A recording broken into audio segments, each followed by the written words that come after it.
Oi, sou Flávia Camanho e esse é meu podcast Ponto de Virada. Há mais de 25 anos trabalhando com desenvolvimento humano, da época que coaching era a profissão do futuro, e não era vergonhoso de dizer, eu comecei a reparar que as pessoas tinham histórias, momentos de vida que eram grandes mudanças, verdadeiros turning points, onde algo acontecia e elas ressignificavam seu caminho, sua história, suas decisões.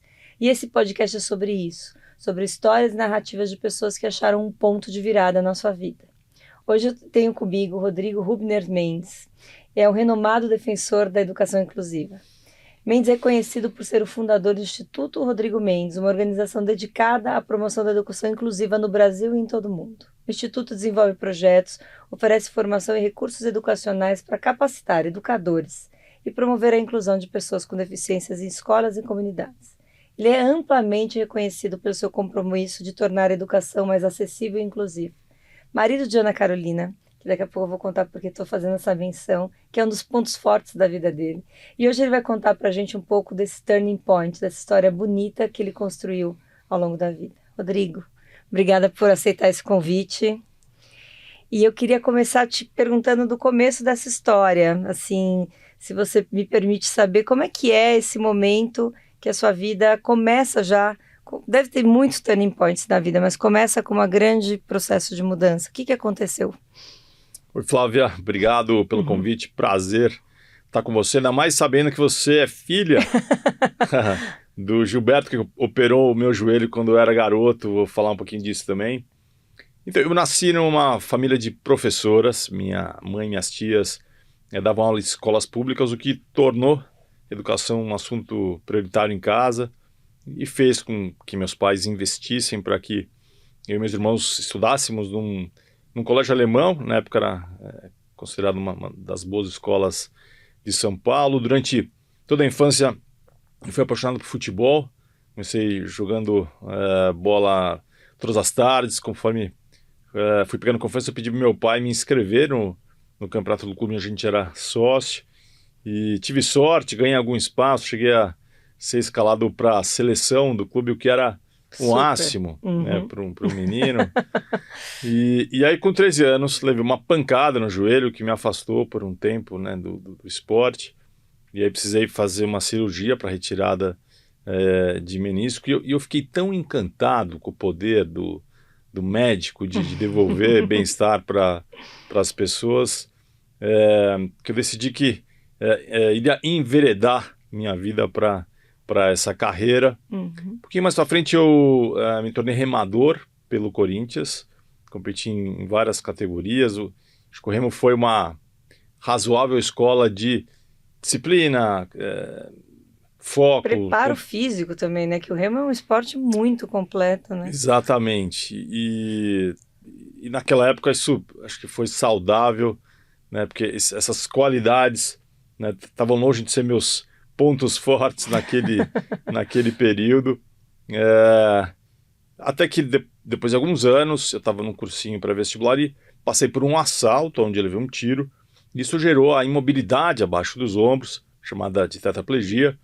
Precisei fazer uma pausa nos meus estudos e dedicar todo o meu tempo para diversos tipos de fisioterapia.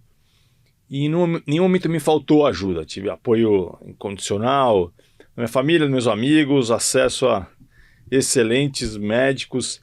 E acho que a minha história com o esporte foi decisiva para que eu conseguisse seguir em frente, especialmente o remo, como você disse, né, trabalha com essa questão da resistência física, quer dizer, com o desafio de você não jogar a toalha quando você chega no seu limite físico.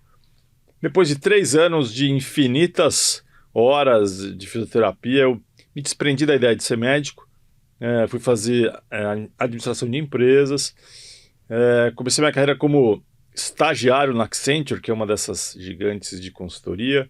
Tive também sorte, peguei ótimos projetos e projetos que exigiam muito aprendizado em várias indústrias. Fui assumindo posições de liderança e ganhando musculatura, acho que no campo da gestão, o que me permitiu, 5 anos depois, assumir o risco de empreender no campo da educação. Nossa, eu tenho tanta coisa para te perguntar.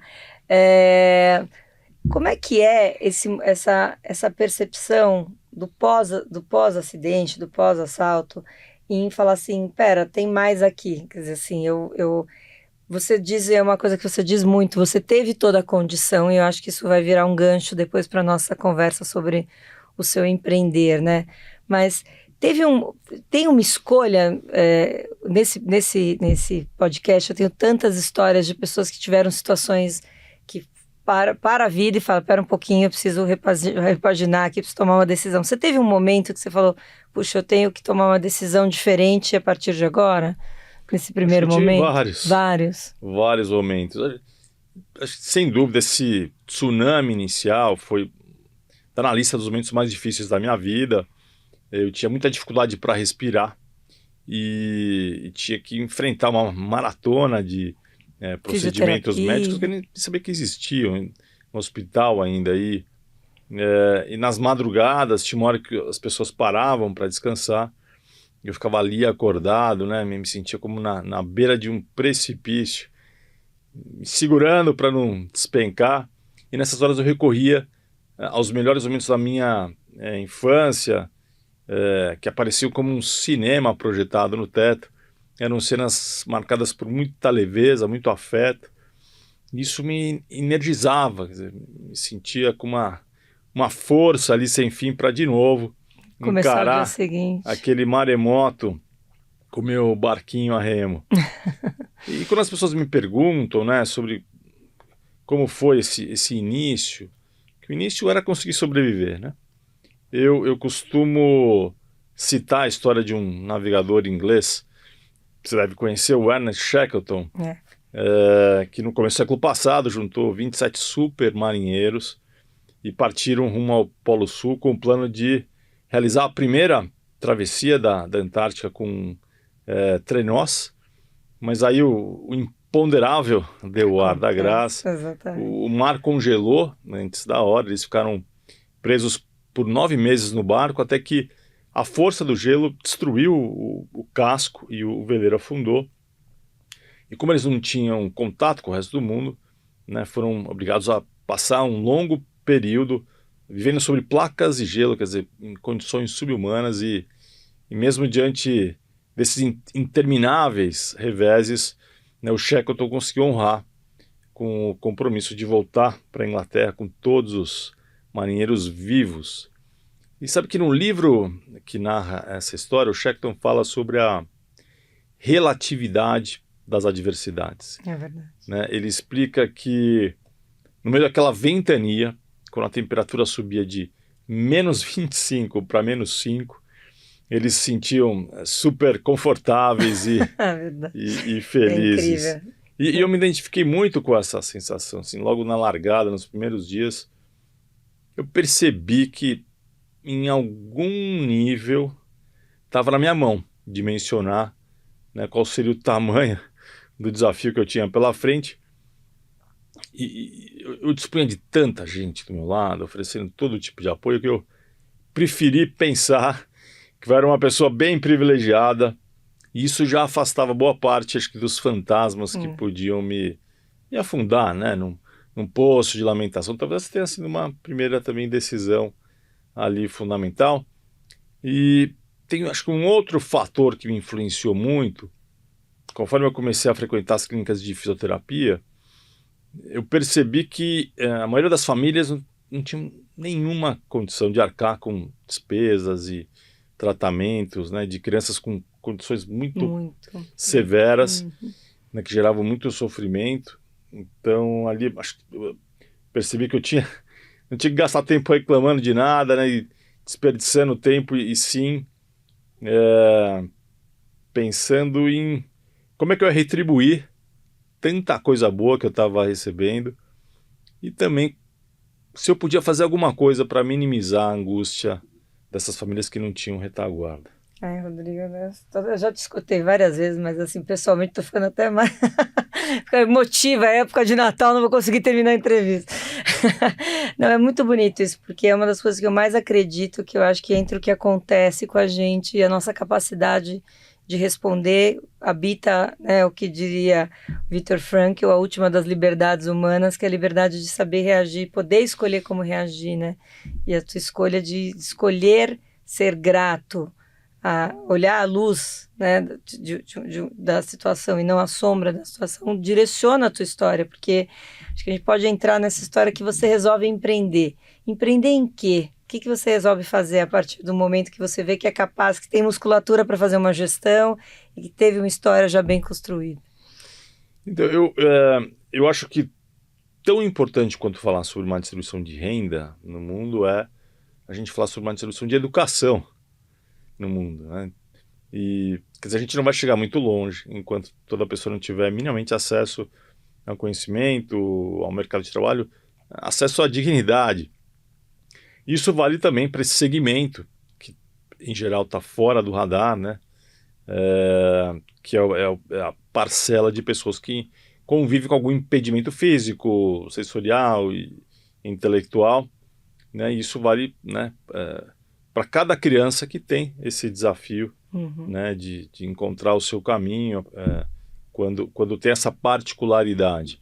Então esse é o propósito que eu escolhi para a minha vida, né? Eu fundei um instituto com a missão de garantir que toda criança com algum impedimento tenha a chance de alcançar o seu melhor como ser humano, de conquistar autonomia através da educação. Maravilhoso. E, assim, qual que é o momento hoje do Instituto? Porque uma das coisas que a gente sabe é que é um desafio diário, né? Ele vai vencendo etapas, abre um novo game, né? Vence então, assim, você se estabelece, cria processo, cria referência com o Instituto, né? Acho que se torna uma referência de respeito nesse meio. E qual é o desafio atual? Como é que ele está hoje? Quais são os números? O que você quer contar um pouco do Instituto hoje? Então a gente já tem quase 30 anos, né? Não é inacreditável. Já temos uma boa quilometragem. Então, assim, a gente trabalha para que nenhuma criança fique de fora da escola em virtude de uma especificidade no campo da deficiência, em virtude de um transtorno. Como é que a gente faz isso? A gente investe em 3 programas, produção de pesquisa e conhecimento sobre o que tem de mais avançado ao redor do mundo nessa área, formação, né, capacitação de professores e gestores, e advocacy, que é um corpo a corpo, que a gente faz com legisladores e lideranças que mexem nos ponteiros da educação do país, né, com assim, a pretensão de não deixar que a nossa agenda saia do radar dessas pessoas. Então, nesse tempo todo, a gente já recebeu mais de 110 mil professores no nosso programa de formação, dos 26 estados no Brasil inteiro. E eles já influenciaram mais de 2 milhões de estudantes a partir do conhecimento que eles estão recebendo. Eu acho que os números parecem, né, já tem alguma substância, mas eu entendo que isso é só o começo. A gente tem muito trabalho pela frente, né? Falta ainda bastante para a gente conseguir, de fato, apoiar as escolas para que elas se tornem ambientes que apostam, de fato, no potencial de cada criança, seja qual for o seu jeito de ser na vida, né? Seu jeito de existir. É isso. Quando que você percebe que o seu papel como advocacy também teria um impacto tão positivo? Porque é uma escolha também importante você se colocar à frente, sair de um lugar que poderia ser um lugar de anonimato para ser a persona que representa tudo isso. Quando é que isso cai essa ficha? Você fala, bom, vou ter que ser eu, me pôr em primeiro plano em alguns momentos para fazer literalmente esse corpo a corpo. Olha, por muitos anos eu evitei. Eu sei. Ficar no primeiro plano. Pelo contrário, eu achava que eu tinha que estar lá nos bastidores e deixar esse espaço, enfim, para os professores ou para outros personagens, né, de cada projeto. Mas eu tenho percebido que, de certa forma, é também um jeito de agradecer o que eu recebi, mostrando um pouco do que eu pude viver, né? Como resultado dessa legião de amigos e pessoas que estão ao meu lado e né, e que viabilizaram muitas das coisas que eu, enfim, coletivamente criei. Então, acho que eu virei um pouco esse mindset, né? Ainda acho que sou discreto, prefiro, né, evitar essa tendência de toda hora aparecer em redes sociais, mas acho que não tem problema eu ceder um pouco da minha imagem, né, para falar não só das questões profissionais, né, com as quais eu trabalho no Instituto, mas falar sobre outros temas também. Então, acho que eu mudei um pouco recentemente ao quanto a minha figura, já que eu tive a sorte de receber tanto, acho que eu devo disponibilizar minha figura para que, né, talvez outras pessoas enxerguem possibilidades. E eu acho que tem a história que a gente fala de representatividade em todas as nuances do diverso, né? Que é o mundo, né? Que a gente chama de diverso, mas que esse é o mundo não é único, ele é diverso. Mas eu acho que se ver uma criança ou um jovem, se ver na sua persona, traz uma perspectiva que faz uma diferença muito grande, né? Eu sempre acho que você poder ver a pessoa falando em primeiro plano, como exemplo da sua própria história, como diz o nosso amigo em comum Luciano Huck, que diz que exemplo arrasta mesmo, né? E acho que quando você coloca a sua cara para falar e com essa serenidade, porque eu acho que tem uma característica importante, que como você não tem essa escolha de ser uma persona pública, você faz porque precisa, porque escolheu o que é importante, mas não é, precisa, faz, mas não é o seu cacoete, não fica mais legítimo ainda, né? No sentido de ser uma coisa muito natural, você faz essa narrativa, né? Queria te perguntar, você já teve algum depoimento, alguma fala de algum dos impactados no Instituto, que você fala, puxa, aquele dia eu falei, meu Deus, é isso que eu vim fazer na Terra, tá fazendo muito sentido. Deve ter muitos, mas tem algum que você queira contar? Essa é a melhor parte do trabalho. Lembrando que, por exemplo, uma vez eu fui para Natal para visitar um dos projetos que a gente estava desenvolvendo lá, e eu conheci a Maria Heloísa, era uma aluna de 12 anos, estava no 5º ano de uma escola pública. A Maria tinha um transtorno importante, nunca tinha falado ali no ambiente da escola e não interagia com os colegas, não aceitava a merenda. E em virtude do curso que a gente deu para os professores, né, eles decidiram convidar a Maria para, juntamente com os colegas, pensarem numa atividade inclusiva na escola. Essa foi a provocação para a Maria. E pela primeira vez ela falou. Ela deu opinião, ajudou os amigos a pensarem numa nova versão do badminton. E o que eles propuseram? Eles acharam lá, decidiram que tinha, número 1, que a duração do jogo devia ser reduzida para que as crianças com autismo pudessem se manter concentradas. Em segundo lugar, os juízes deviam usar mais sinalização visual para que os surdos entendessem o que estava acontecendo. E a quadra foi redimensionada para facilitar a mobilidade das crianças cadeirantes. Então o desfecho foi que esse novo badminton se tornou a atividade mais popular da escola, mas o mais importante é que, né, que isso encerrou um angustiante silêncio.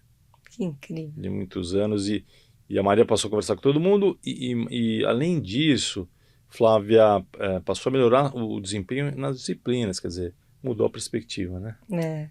Exatamente.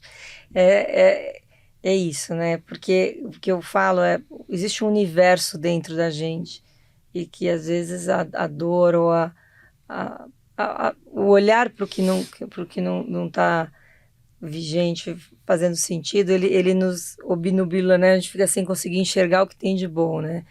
E a hora que parece que é um fio condutor, a hora que você ilumina um pedaço, isso se desnuda em iluminar um percurso inteiro dentro de uma criança. E a criança tem uma capacidade mais rápida, talvez, de fazer isso acontecer, né? De fazer um depara dos insights que uma coisa traz para outra. Então, é bonito você poder ter uma iniciativa que comece. Uma das pessoas que eu entrevistei foi a Amanda, do Valquírias, e ela fala das meninas nesse primeiro momento de se perceber uma menina que viveu algum tipo de dificuldade, e se você ali ilumina o caminho dela, ela tem uma chance de sonhar diferente. Eu acho que o seu instituto tem a mesma característica, né, de pegar no momento onde ela pode começar a sonhar, ela começa a ter o acesso à educação, e a educação faz com que ela possa sonhar maior, né? A gente tem que levar essa visão de que é uma responsabilidade do educador, né? Perseguir altas expectativas, seja qual for a criança, porque ela percebe. Se a gente está apostando nela, ela sabe. Então a gente tem nas mãos, né, por um lado, essa chance de abrir o horizonte, né, de dar para ela uma série de possibilidades que ela nem sonhava que existiam, ou se a gente não estiver atento, a gente pode destruir isso. Que incrível. Exatamente. Que sinal que a gente está dando, né? A eles. Não, essa sua fala que se percebe, é claro, assim, eu como psicólogo falo assim, a gente legitima ou não no comportamento, né? A gente não legitima só na fala, então não adianta você tentar mudar o contexto, mudar só pela sua fala, sendo que seu comportamento diz outra coisa, né?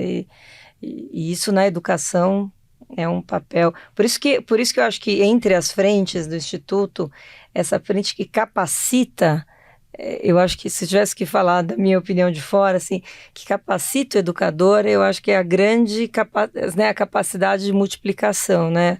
É verdade. E os professores, quando perguntados sobre quais são suas prioridades hoje, diante de tantos desafios na escola, eles falam, em geral, entre uma das três primeiras respostas a gente não sabe como lidar com essa questão da inclusão. Né? Então a gente precisa dar apoio, precisamos estar junto. Muito bom. Deixa eu te perguntar um pouco agora da vida pessoal, depois eu vou entrar no livro. Eu tenho um programa que chama Jornada do Feminino e que eu tive a sorte de ter uma feminina lá, uma moça, que contou que tinha tido um turning point na vida dela, que tinha sido te encontrar. Olha só. Você não sabia, né? Ela falou que, né, vocês conversaram uma coisa sobre a gente, mas não com essa conotação. Pois é. Mas foi a gente estava falando sobre momentos da vida onde você descobre um novo sentido e ela fala da relação de vocês. Para você também essa história é um turning point?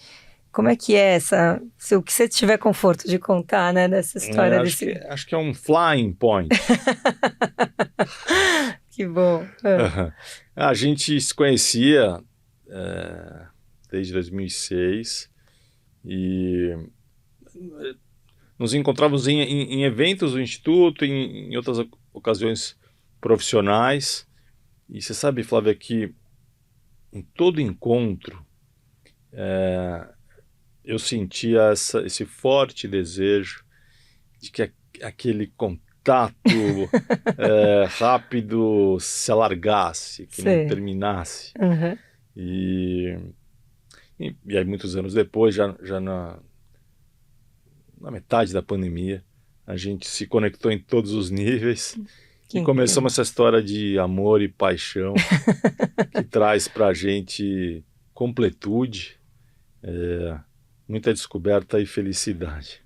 E é tão assim, interessante contar, né, que quando a gente faz lá no programa que eu faço para as mulheres, a gente fala muito é muito para dentro, sempre o encontrar a sua narrativa, quem você é, qual é a construção. E ela trouxe o quanto que a descoberta dela como mulher passou pela descoberta da relação de vocês, como também uma relação, quer dizer, como a natureza do que você representa e do que é para você e para ela, que é uma coisa de se rever, de pensar, de ser grato, de se conectar com o mundo, de ser, como isso também fez com que ela se visse como uma outra mulher também, muito, muito bonito, assim. O mesmo aconteceu comigo, como um outro homem. Muito, muito bacana. E vamos falar um pouco do livro? Como é que vem essa história de escrever o livro e de contar essa narrativa da história inteira, né? Assim, Fiquei emocionada, que achei o nome do meu pai no livro. Conta um pouco, como é que vem a história de pôr a perspectiva toda dentro de um livro? Então, pensar sobre processos de mudança se tornou uma espécie de hábito na juventude, especialmente nos primeiros anos da graduação, quando eu tive a chance de ler clássicos da filosofia, sociologia, psicologia. Eu me lembro quando eu visitava a livraria da GV ali na entrada da 9 de Julho, eu era laçado pelas prateleiras com títulos sobre transformações sociais, pessoais. Acho que nasceu ali um desejo de um dia escrever sobre isso. Isso veio a se concretizar muitos anos depois, através do Lázaro Ramos. A gente tinha se conhecido numa gravação da Globo. Eu estava nos camarins esperando o início do meu painel. E aí o Lázaro entrou, se apresentou, e com a simpatia de sempre, me ofereceu um pedaço de sanduíche.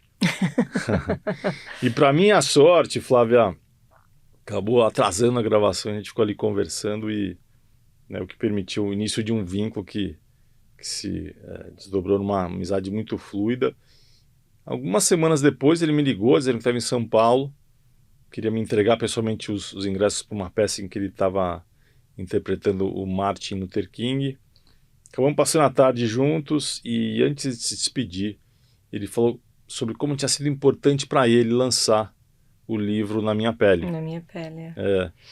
E me deu um abraço e falou, já está mais do que na hora, hein, de você fazer o seu e tal. Eu, inclusive a minha editora é ótima, posso te apresentar.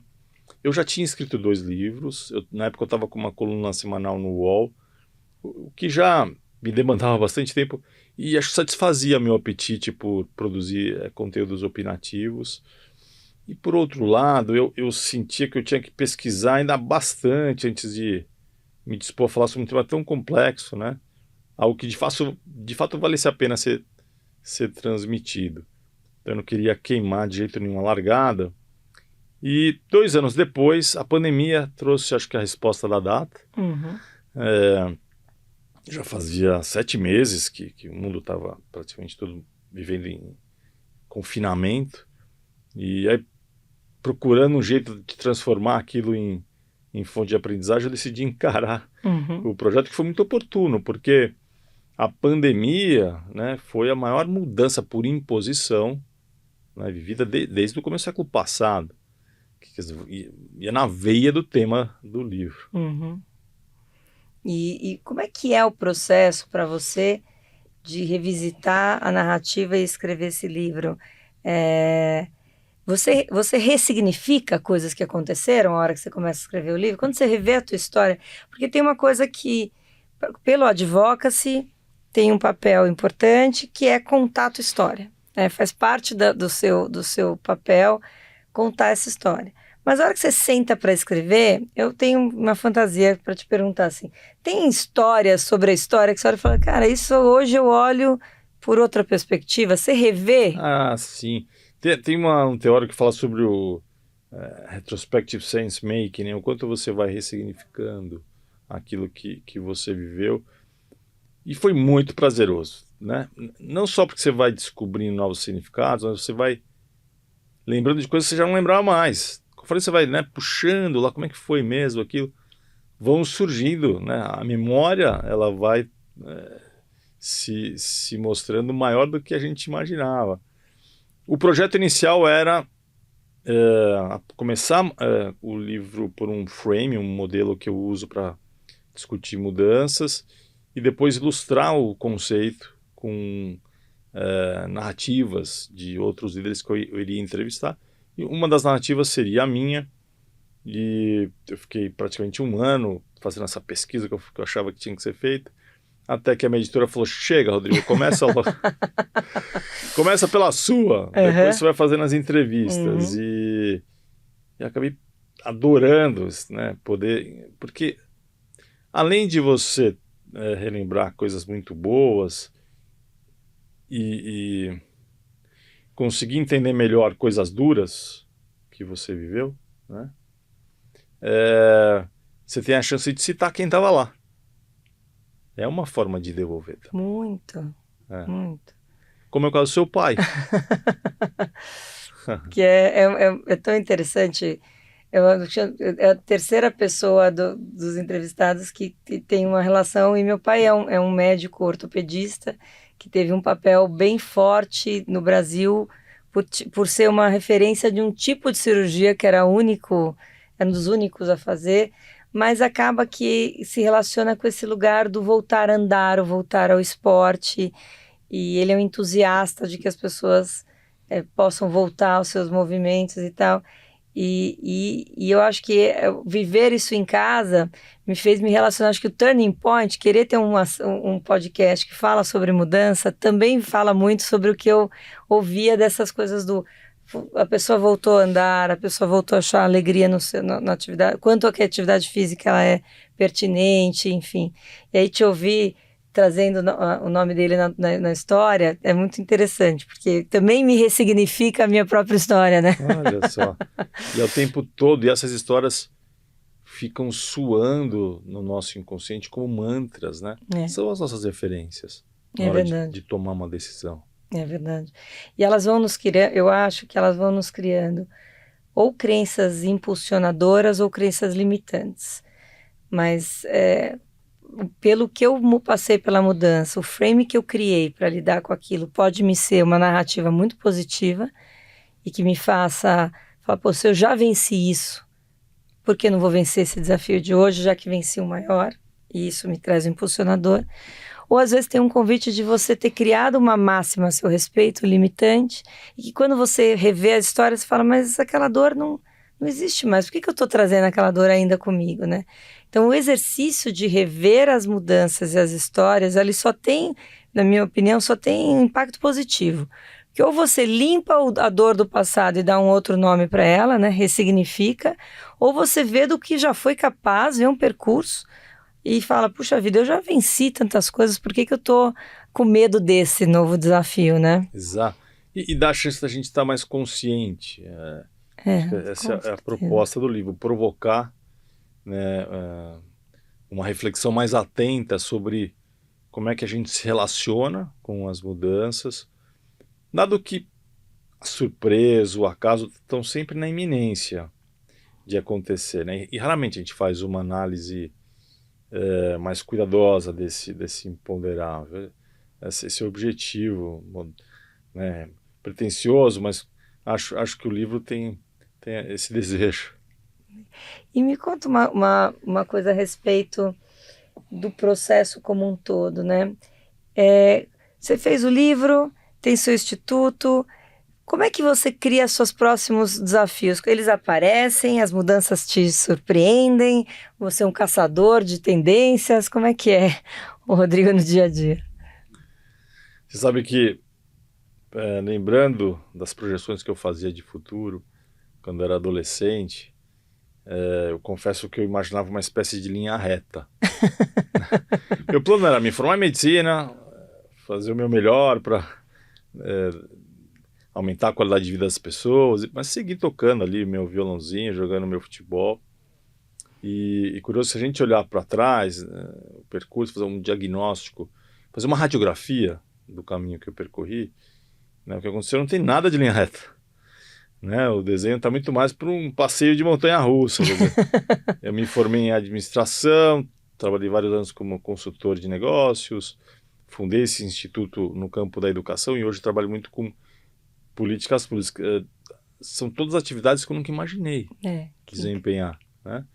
Então acho que a minha trajetória e as outras histórias que eu abordo compõem um bom emblema da ideia de que a mudança ao longo do jogo é uma certeza. E apesar dessa ideia não ter nenhuma originalidade, né? Dezenas de pensadores já exploraram. Eu acho que ela guarda um potencial. É isso que eu ia dizer. Ela pode não ser nova, mas ela continua tendo um convite fundamental. E para a gente disparar conversas instigantes, né? Uma vez que a gente é resistente a essa impermanência dos mares por onde a gente navega. Agora, isso não invalida, obviamente, Flávia, a função do planejamento, o exercício de se planejar. Grande parte da nossa rotina é constituída por ações que a gente planeja e executa. Não é à toa que aquela frase, tem uma frase que foi acreditada ao Abraham Lincoln, que se tornou muito famosa: a melhor maneira de prever o futuro é criá-lo. O risco é a gente cair na tentação de achar que esse controle é inabalável. Exatamente. É chegar na fantasia de controle, né? Porque eu acho que é uma grande fantasia. Uma frase que eu uso muito para mim, para os meus filhos, eu falo: a vida acontece para nós. Então ela nos oferece. Porque eu venho de um processo de mudança nesse último ano, de um divórcio, que é difícil, não recomendo. Quem puder não fazer, não faça em casa. Mas é um processo de mudança. E desse processo eu acho que tem um convite que assim, a vida é o empoderável, não tem, puxa, eu gostaria que fosse diferente, né? As crianças narram isso e eu entendo. E digo, eu também gostaria, mas a vida acontece para nós e a gente vai entender e até degustar o que ela vai nos oferecer nesse caminho, né? E eu acho que quando eu vi teu livro e eu acho que reverbera tanto com o que eu acredito, assim, de ter principalmente um processo consciente de se relacionar com tudo isso, né? Que eu acho que você está dizendo, a reflexão não é nova, mas o convite à consciência disso, eu acho que ele é sempre pertinente, né? Acho que é universal, né? Vai estar sempre nos desafiando. Né? O ser humano tem esse risco de se esquecer, como você falou, daquilo que ele já aprendeu, né? E repetir os mesmos erros. Talvez esse seja um dos grandes desafios da humanidade, né? Estar atento ao que já aprendeu. É um bom convite. Eu sempre pergunto para os meus entrevistados, para finalizar, o que você já contou. A nossa história inteira aqui conversando é sobre isso, né? Que é exatamente o tema do seu livro, que é quanto que você imaginava no começo da sua vida que teria um percurso como esse. E você já me contou tudo isso. Então eu vou te fazer um outro pedido, que não é esse, que é o que você diria que é um grande aprendizado desse processo todo de consciência e que você recomendaria a que as outras pessoas pudessem fazer também? O que você faz por você e pela sua vida que você acha que é eu não sei se é um conselho, mas uma boa lição que você tirou e que gostaria de recomendar? Resumindo assim, o modelo proposto pelo livro, os fatos, né, que compõem a nossa linha do tempo podem ser classificados em duas vertentes. Continuidades, que são caracterizadas por uma repetição de padrão, e rupturas, né, quando existe uma virada de rota. Né? Sob outro ponto de vista, essas situações podem ser organizadas com base em duas outras categorias, que são as deliberações, quando a gente tem a liberdade para decidir o rumo, ou imposições, quando a gente é coagido por forças internas, a gente perde o controle do leme. Se a gente cruzar esses dois eixos, a gente chega numa matriz que apresenta as quatro situações clássicas da trajetória humana, que são a estabilidade, a estagnação, a mudança por opção e a mudança por imposição. E qualquer pessoa está sempre circulando por esses quadrantes, mesmo que ela não perceba. Então, lembrando que a gente não está atento, algumas perguntas merecem ser feitas. Né? Começar pela pergunta sobre em que quadrantes a gente quer estar. A gente almeja estar nas várias dimensões da vida. Eu levo essa indagação há bastante tempo nas minhas aulas e palestras, e as respostas indicam a existência de duas crenças equivocadas, Flávia. Em primeiro lugar, essa fantasia de que é possível a gente controlar o tempo todo, né, a navegação. Tem um filósofo grego do século I, chamado Epícteto, que dizia que algumas coisas estão sob nosso controle e outras não estão. E só quando a gente aceitar essa regra é que a tranquilidade interior e a eficácia exterior se tornam possíveis.